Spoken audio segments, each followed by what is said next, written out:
Hello, my name is Rian Yogi, and today I'll be presenting our paper in MSCS on the parameters complexity of deletion to H-free strong components. And this is joint work with my co-authors MS Ramanujan, Saket Saurabh, and Ruhani Sharma. So the directed feedback vertex set problem is an open problem in parameters complexity, and the problem goes as follows: you are given a directed graph G and an integer K, and we are asked to output a set of size S of a size at most K such that D minus S is an acyclic graph. And so the current best known FPT algorithm for this problem runs in time K factorial 4 raised to K. And it's a big open problem trying to improve this running time. And so there's been a lot of work in related problems to problems that are related to DFVS. Particularly, there's some recent work by Goke et al. In SIAC 2019 that designs FPT algorithms for some related problems. So what are these related problems? Let's just take a look. There's the one out regular vertex deletion problem. This problem, we're given directed graph D and integer K as before. And now the task is to output a set of size S, size at most K, that every strongly connected component of D minus S has degree at most 1. Okay. And second problem is the bounded size strong component vertex deletion. Over here, we are given a graph D and two integers K and S, and the task is to output a set S of size at most K, such that every strong component of D minus S contains at most S vertices. Okay. And Goke et al. Gave a 2 raised to order K cube times some polynomial algorithm was the first problem, and a 4 raised to K times Ks plus K plus S factorial times some polynomial factor algorithm for the second problem. Okay. So what we do is we generalize all these problems into a common framework. So our problem is as follows. We are given a directed graph D, integer K, and a finite fixed family of graphs H. And now the question is, remove some set S of vertices of size at most K, so that every strongly connected component of D minus S must not contain any subgraph that is isomorphic to a graph in H. So H is kind of the forbidden subgraphs, but unlike the normal forbidden subgraphs where you just want to remove all these forbidden subgraphs from your graph, now we want to remove these forbidden subgraphs from the strongly connected components in our graph. And this generalizes all the previous problems. Particular generalized feedback vertex set. To generalize feedback vertex set, we just put H equal to the independent set on two vertices, and that basically says that every strongly connected component must have one vertex, which is the same as saying that that the graph is acyclic. Then the one out regular vertex deletion. Here H is a star with two leaves, and if we forbid a star with two leaves, that basically says that every vertex must have degree at most 1, and so that would be the one out regular vertex deletion. Then we have a bounded size strong component vertex deletion. Over here we put H to be an independent set of size S plus 1 vertices. So any independent set of size S plus 1 is forbidden. That means your graph can only contain at most S vertices. So any strong component can contain at most S vertices. This is the bounded size strong component vertex deletion problem. And so so we look at this problem and we give different algorithms for special cases of H. So our contributions are as follows. We give a 2 raised to order K cube log K times n raised to order H algorithm for the case when every graph in H has a special rooted property, which we'll come to later. And over here, the H over here, this is the maximum size amongst all the graphs in H. Okay, it's a finite family. Our second contribution is that we give an algorithm for the special case when H contains a path. That algorithm also runs in time 2 raised to order K cube log K times some polynomial factor. And then we give a 2 raised to order K log K times some polynomial factor for the one out regular vertex deletion problem, and a 2 raised to order K log K plus log S times some polynomial factor for the bounded size strong component vertex deletion problem. And the last two The last two algorithms in particular, they improve on the bounds given by Goke et al. Okay. So in this talk, I'll be covering the 2 raised to order k cube log k algorithm for when each graph has a special rooted property. And I should note how the other results are obtained. So the algorithm for when H contains a path that is based upon a reduction to the above case, to the rooted case. And the other two algorithms for one out vertex regular deletion and bounded size strong component deletion, they're based upon similar ideas, but since they're specific cases, we can optimize them further and get better running times. Okay, so for an ST separator C, by this notation RSC, I'll denote the set of vertices that are reachable from S after we delete C from the graph. Okay, an important property about these minimum separators is that there's always a unique minimum separator that is closest to S. And what do I mean by closest to S? I mean that if we look at the reachability set of this separator, it's always going to be a subset of the reachability set of any other separator C prime, where C prime is some minimum S to T separator. So there's a unique separator that such that its reachability set is a subset to every other minimum ST separator. Okay, and symmetrically, there's also a unique minimum furthest separator that is furthest away from S or equivalently closest to T. And this separator has a property that if you take any other separator C prime, the reachability set of this separator will be a superset of the reachability set of C prime. An ST separator C is set to cover another minimum ST separator C prime if the reachability set upon the deletion of C is the superset of the reachability set upon the deletion of C prime. Moreover, an ST separator C is set to tightly cover another minimum ST separator C prime if it covers C prime, meaning that the reachability set upon the deletion of C is a superset of the reachability set upon the deletion of C prime. And moreover, there is no other minimum ST separator C double prime such that C double prime is covered by C and C double prime covers C prime. So in other words, there is no minimum ST separator C double prime that kind of comes in between C and C prime. The diagram is like this, that if C prime tightly covers C, it means that such an orange separator, which is denoted by the dotted line, either cannot exist or must not be a minimum separator. And there's a lemma which tells us that there exists a polynomial time algorithm that when given a separator C, a minimum ST separator C, can either compute minimum ST separator C prime that tightly covers C, or it will conclude that there is no such separator C prime. Is equivalent to saying that C is the furthest minimum ST separator. And we'll call this algorithm the pushing routine. Basically says that given a separator C, we can push it a little bit further away from S, but we push it in a very small minuscule amount so that the new separator tightly covers C, in the sense that there is no separator that comes in between C prime and C. And we use another notion from parameterized complexity known as the importance separators. So an ST separator C is said to be an importance separator if there is no ST separator C prime, the size of C prime is less than or equal to the size of C, and the reachability set upon the deletion of C prime is superset of the reachability set of the deletion of upon the deletion of C.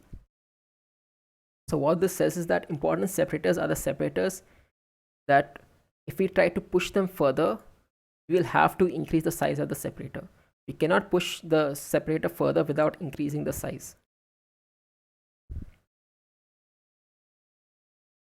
Okay, and there's fundamental lemma in parameterized complexity that says the at most 4 raised to k importance separators of size at most k, and moreover they can be enumerated in time 4 raised to k times some polynomial factor. And so this lemma is very useful in designing FPT algorithms, And the general idea is that we need to prove something of the form that if there exists a solution of whatever problem we want, then there'll also exist a solution of that problem that contains an importance separator. And if we can prove such a statement, then what we can do, we can simply branch on the importance separators and add them to the solution. And since there are at most 4 raised to k importance separators, the branching factor is going to be bounded by a function of k. Now finally, I'll talk about the rooted property.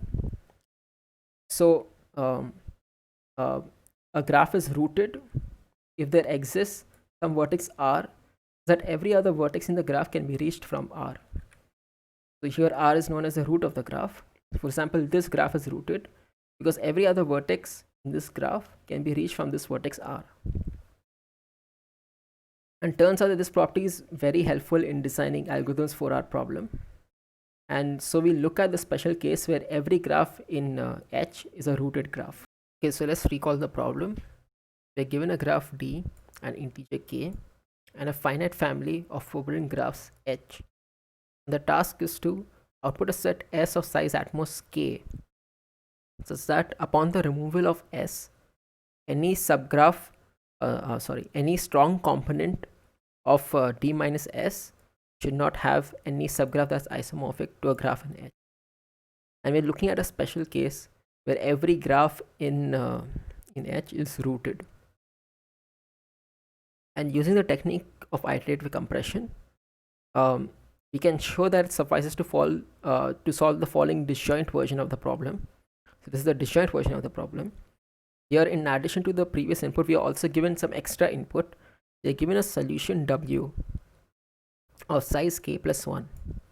And the task is to find a solution of size k that is disjoint from W. Okay, and what do I mean by solution? I mean that W is just a solution, meaning that once I remove W in every strong component of D minus W, there is no subgraph that is isomorphic to a graph in H. Before we go further, we should look at what the structure of the solution of any solution is. Suppose you have a solution X. D minus X will then break down into some certain strongly connected components, and each of these strongly connected components will not have any graph isomorphic to H as a subgraph. And because they are strongly connected components, if we contract all these strongly connected components into a single vertex, we will get a directed acyclic graph, and every directed acyclic graph will have some topological order, and this topological order will induce an ordered partition on the vertices of W. So this diagram will make it clear.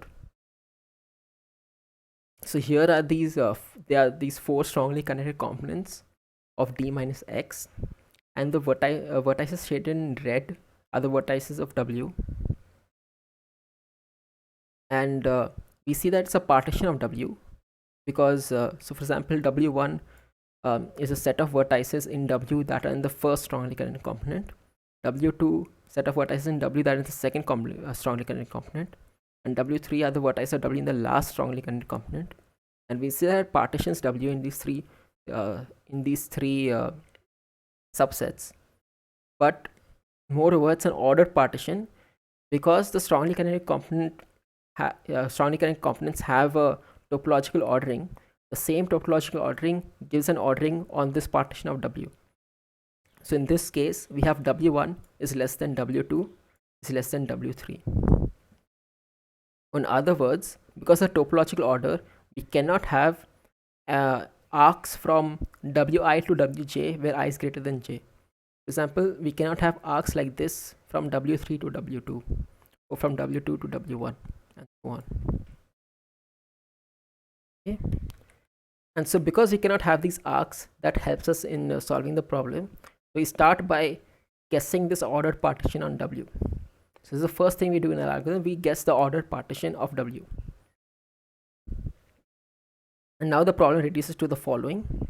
We are given this ordered partition W1 to WQ, and the task is to find a solution X that, in addition to being disjoint from W and in addition to having size at most k, we want it to have this property that when we do the same contracting of the strong components and finding a topological ordering, the resulting ordered partition on W that we get will be the same ordered partition as W1 to WQ, right? And so here's the diagram. So this is kind of what we want to do. These paths from Wi to Wj, where I is greater than j, we want to kill those kind of paths, because if those paths exist, then for example, if this path exists from W4 to W3, this path will exist. It would mean that W3 and W4 are in the same strongly connected component. It tells us that the guessing of the ordering of W3 and W4 is wrong. So we kind of want to kill these paths, and in the process, if we encounter some subgraph F that is isomorphic to a graph in H, we somehow want to deal with this subgraph. So I'll talk about how we deal with these subgraphs later. So now the problem reduces to the following again. We want to kill all paths from WQ. Let's say we start with WQ. We want to kill all paths from WQ to the rest of W, that is W1 to WQ minus 1. And so our solution must contain an ST separator where S is WQ and T is the rest of W. And so now the new task is that we are given this S and T. We want to kill all S and T paths, and at the same time make sure that there are no forbidden subgraphs that are in the same strongly connected component of S. So if we encounter any forbidden subgraphs, we want to deal with them somehow. So we'll start by computing the closest minimum ST separator C. This is the closest separator, and we'll using the pushing routine, we'll try to push C further and further away from S, and as we encounter these forbidden subgraphs, we'll try to deal with them. And the goal is that whenever we branch, we want to drop some sort of measure. The two main measures that which will change are K, which is the number of vertices that we are allowed to delete, and lambda, which is the minimum ST separator size. So at every step, we'll either decrease K or increase lambda. And because we know the solution must contain an ST separator, when lambda is greater than K, we know that it must be a no instance.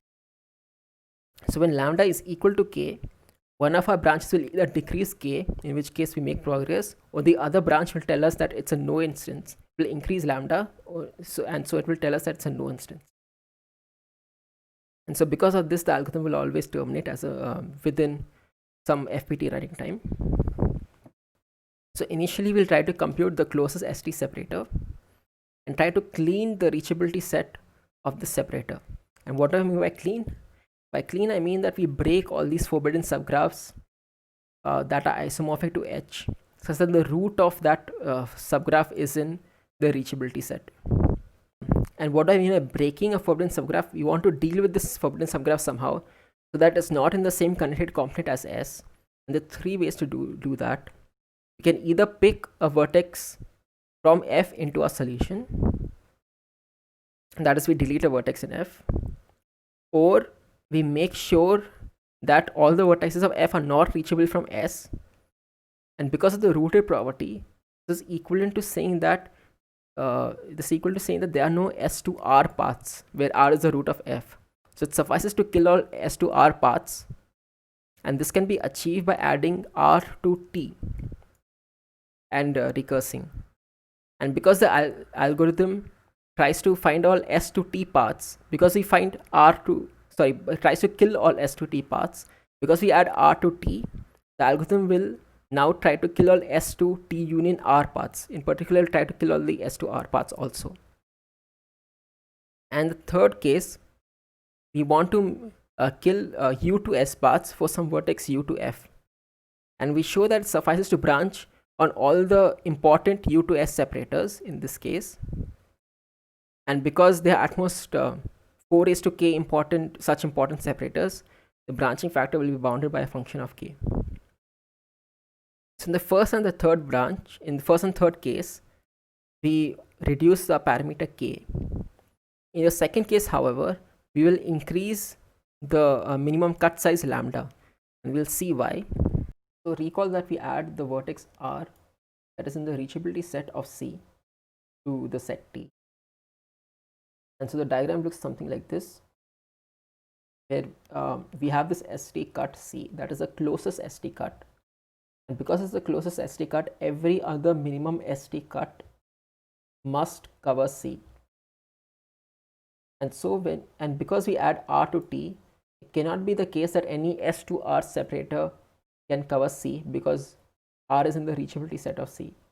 So every other minimum S to R separator kind of looks like this, where it has to kind of cut into the reachability set of T of C. And because of that, the new S to T union R separator, the size of that separator cannot be equal to the size of C, it has to increase. The size of the minimum S to T separator increases when we add R to T.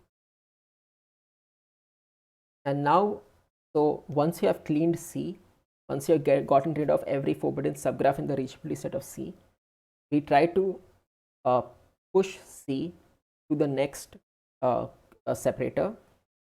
So now we'll use the pushing routine. The pushing routine will output a C prime, a cut that tightly covers C. And now we'll try to clean the reachability set of C prime. And so again, by clean I mean that we try to break all the forbidden subgraphs F that are isomorphic to some graph in H, such that the root of F is in the reachability set of C prime. The diagram looks something like this, where we are at C currently, and we want to push to this new separator C prime, and now there are these two forbidden graphs, and we want to remove them, or we want to deal with them somehow. So again, how do we deal with these forbidden subgraphs which are in this which are in the reachability set? We branch into one of the following three cases. We either pick a vertex from F into our solution, that is, we delete that vertex, or we add the root of F to T, and this basically tells the algorithm to cut all S to R paths where R is the root, or we will pick some vertex U in S and we branch on the U to S separators. And again, in the first and the third case, the parameter will drop because we add vertices to our solution. But in the second case, it's not so clear how we make progress. But it turns out that by doing some additional guessing, we can gain enough information to make progress in the second case also. And what this additional guessing is that we basically guess the reachability of every vertex in C. So C has some at most k vertices, and we guess if each of these k vertices are reachable or unreachable in the final solution. And by just doing this guessing, turns out that we gain enough information to make progress in the second case also. So I won't go into this in the interest of time. I'll go straight to the conclusions. So we show FPT algorithms for when for the special cases when every graph in H is rooted, or when H contains a path. What about other cases, other families H? And in particular, is it possible to design an FPT algorithm for every such finite family H? And what about infinite families? And we should note that there's a recent result by Gokey et al. In iCalp 2020 that shows that when H is a set of cycles of length at least some constant S, then we can give an FPT algorithm. And so this is an infinite family for which there exists an FPT algorithm. But what about other infinite families? Thank you.